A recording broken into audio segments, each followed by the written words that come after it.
Métro, boulot, gynéco. Le micro des gynécos, les podcasts de la GOF. Bonjour à toutes et à tous et bienvenue sur le micro des gynécos. Aujourd'hui, Léa reçoit le professeur Audrey Giocanti-Oregan, ophtalmologiste et chef de service d'ophtalmologie de l'hôpital Avicenne à Bobigny, un service dans lequel il s'intéresse plus particulièrement aux maladies de la rétine, que ce soit les maladies qui ont un traitement médical ou chirurgical de la rétine. Bonjour professeur Giocanti, aujourd'hui on se rencontre pour parler myopie forte et grossesse et pour combattre peut-être quelques craintes et quelques idées reçues que peuvent avoir les gynécologues obstétriciens lors du suivi de grossesse de ces patientes. Tout d'abord, est-ce qu'il y a un risque de progression de la myopie forte pendant la grossesse ? Alors, merci beaucoup pour cette question très intéressante. Alors, c'est vrai qu'on a beaucoup d'idées reçues et il est vrai qu'on reçoit beaucoup de patientes myopes fortes en consultation adressées par leur gynécologue pendant leur grossesse pour justement vérifier la réfraction, la myopie pour voir s'il y a une aggravation. Et il est vrai qu'il existe une modification de la réfraction des patientes au cours de la grossesse qui s'exprime par une myopisation d'environ 1 dioptrie en moyenne au cours de la grossesse. Donc, par exemple, une patiente qui est myope de moins 2 dioptries peut passer à moins 3 dioptries pendant la grossesse. Et ces modifications s'expliquent par des rétentions d'eau au niveau de la cornée et des modifications d'eau également au niveau du cristallin, qui sont les 2 grosses lentilles à l'intérieur de l'œil et qui vont donc modifier la réfraction globale de l'œil. Et donc, cette modification, elle s'interrompt à la fin de la grossesse. Donc, au moment du postpartum, la patiente myope récupère sa myopie d'origine avant la grossesse. Donc, c'est vraiment une modification transitoire de la réfraction. Et il y a une étude qui avait montré qu'en fait, donc c'est la Sun Cohort, qui avait montré, donc c'était une étude observationnelle qui portait sur plus de 10 000 femmes. C'était sur une base déclarative, donc elles déclaraient leur myopie avant la grossesse, pendant la grossesse, après la grossesse, et qui avait montré une absence d'augmentation de risque d'initier ou d'aggraver une myopie chez les patientes qui avaient eu au moins une grossesse par rapport aux jeunes femmes qui n'avaient pas eu de grossesse.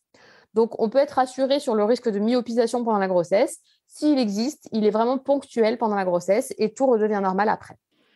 Et donc, est-ce qu'il y existe un risque de décollement de rétine plus important pendant la grossesse ou pendant l'accouchement ? Alors, donc là, on parle de myopie forte. Donc, on parle de patientes qui ont une myopie qui est supérieure à 6 dioptries de correction, donc moins 6, moins 7 et plus.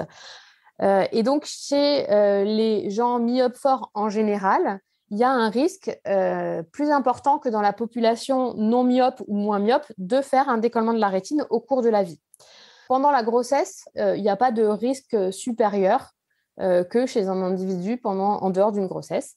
Au moment de l'accouchement, on a pensé pendant longtemps que les efforts de poussée entraînaient une augmentation de la pression intraoculaire au niveau des 2 yeux et que cette modification de la pression intraoculaire modifiait le vitré. Le vitré, c'est le gel en fait, qui est contenu à l'intérieur de l'œil et qui est adhérent à la rétine, et que cette modification du vitré entraînait des tractions sur la rétine et pouvait occasionner donc des déchirures et donc des décollements de la rétine au moment de l'accouchement par voie basse à cause de ces efforts de poussée. Donc pendant très longtemps, les ophtalmologistes ont eu peur et contre-indiqué la voie basse, et les gynécologues, du coup, avaient peur aussi et contre-indiqué la voie basse. Alors, on sait maintenant, depuis une étude qui a été faite en 1985 par Neri et collaborateurs, qui ont étudié 50 femmes qui avaient un degré de myopie compris entre moins 4,5 et moins 15 dioptries, que, en fait, ces patientes-là, même si elles avaient des lésions périphériques à risque, et on parle de lésions périphériques, en fait, c'est soit des déchirures, soit des trous, soit des palissades. Enfin, c'est toutes les petites lésions que nous, on va voir en périphérie de la rétine.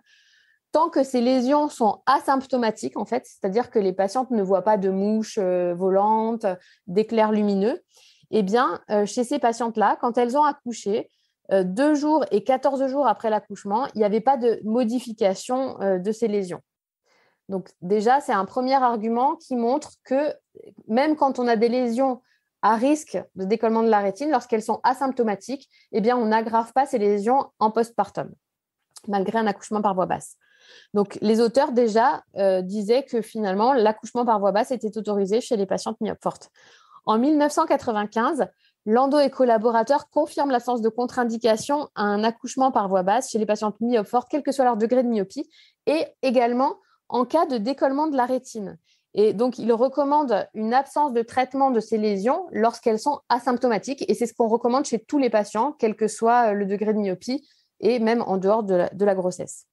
Et enfin, on a une étude iranienne qui nous en dit un petit peu plus sur les pratiques des ophtalmologistes et des gynécologues en 2017 qui avait été conduite auprès d'obstétriciens et d'ophtalmologistes pour leur demander justement quelle était leur conduite à tenir pour la décision d'accouchement par voie basse ou de césarienne chez les patientes myopes fortes.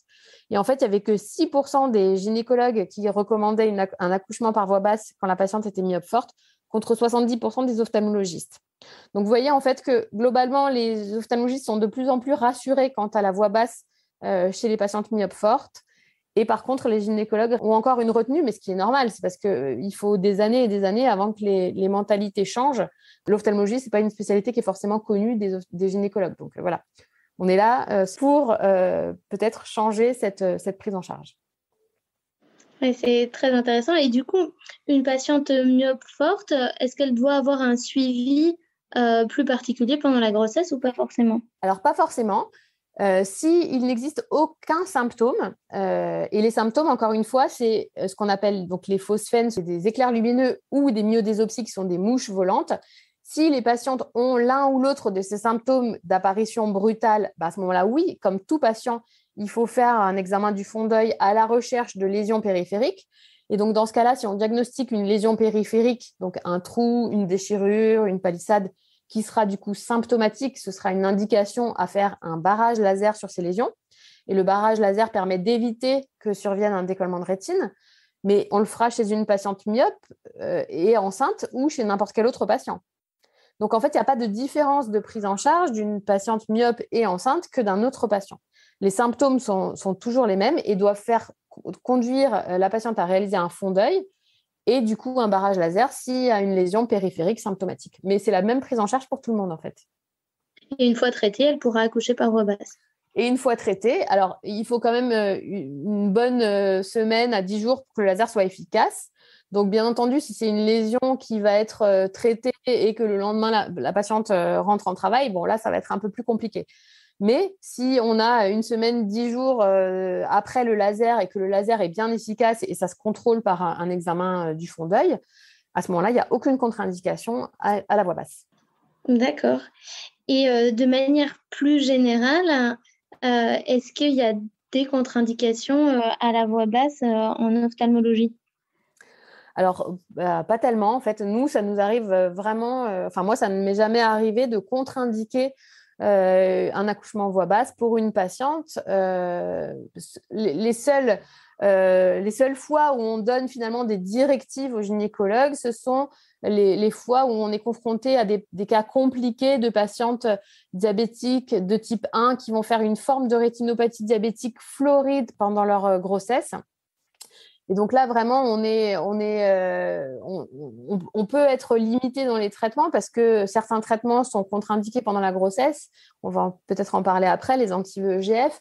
Et donc, du coup, on n'a que le laser pour traiter ces formes-là. Et souvent, ce sont des patientes qui sont à fort risque de cécité. Donc, ça peut être la seule indication où on peut demander au gynécologue d'avancer peut-être l'accouchement afin de permettre du coup, de traiter un peu plus sereinement la patiente. Mais en aucun cas, on demande une césarienne. Voilà. Après, c'est le gynécologue qui décide en fonction du terme, etc. Mais voilà, nous, en aucun cas, on demande que l'accouchement par voie basse soit évité.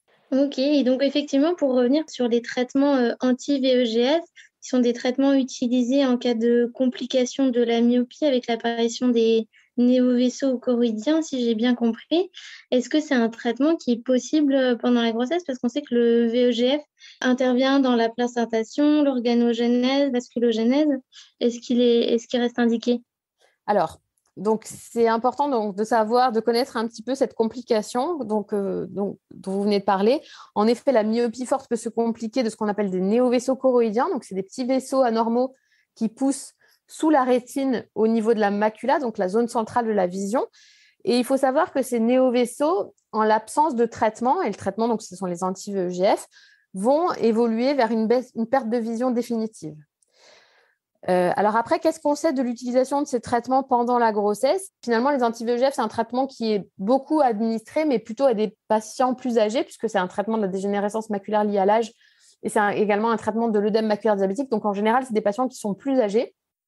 Et c'est vrai que les indications chez la femme enceinte sont extrêmement rares et donc sont limitées globalement aux néovaisseaux du myope fort.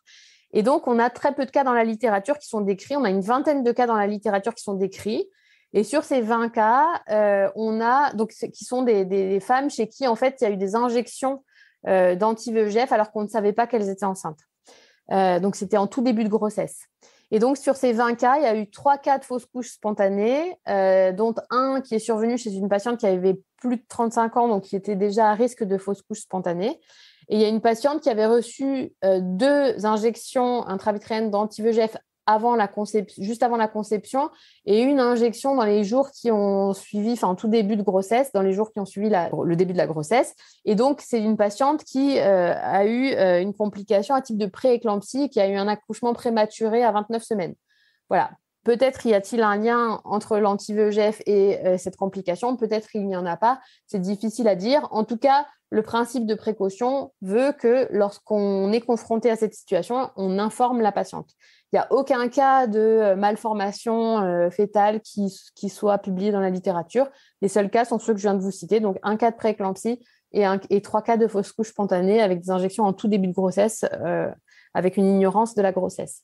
Donc voilà, quand ça se confronte, on pèse le pour et le contre, c'est-à-dire que on va expliquer à la patiente le risque d'évolution vers une perte fonctionnelle de l'œil si elle n'est pas traitée et le risque lié à la perte éventuelle de son bébé. Voilà. Après, la décision se prend de façon conjointe et chaque cas est différent. Alors, donc, pour résumer un petit peu l'état des lieux de la myopie forte au cours de la grossesse, donc, si on doit retenir 3 messages clés, le premier, c'est qu'il n'y a pas de contre-indication à l'accouchement par voie basse chez une patiente myope forte en l'absence de symptomatologie fonctionnelle, c'est-à-dire si elle ne voit pas de mouches volantes et de flashs lumineux pendant sa grossesse, il n'y a aucune contre-indication à la voie basse. Donc, voilà, on peut y aller sans problème. Le deuxième message, c'est qu'il peut y avoir une petite progression de la myopie pendant la grossesse, mais avec une récupération en postpartum, donc pas d'inquiétude. Si la myopie augmente un petit peu pendant la grossesse, la patiente va récupérer après la grossesse. Et enfin, lorsqu'on est amené malheureusement à devoir utiliser des traitements anti-VEGF par voie intravitréenne chez une patiente myope forte qui présente des néovaisseaux sous-rétiniens pendant la grossesse, eh bien, compte tenu du risque de fausse couche spontanée potentielle et un cas également de pré-éclampsie qui a été décrit dans la littérature, on a très peu de données dans la littérature, mais par précaution, il va falloir bien sûr informer la patiente à la fois du risque des anti-VEGF et du risque d'évolution de ces néovaisseaux de la myopie forte qui peuvent conduire à la perte de l'œil et donc prendre la décision conjointement avec la patiente après information éclairée. Voilà, je vous remercie. Merci à tous de nous avoir écoutés aujourd'hui. Rendez-vous la semaine prochaine pour un nouvel épisode. Vous retrouverez toutes les ressources et références de ce podcast dans la description et surtout, n'hésitez pas à vous abonner à la chaîne, à lui accorder 5 étoiles, voire même à en parler autour de vous. Métro, boulot, gynéco.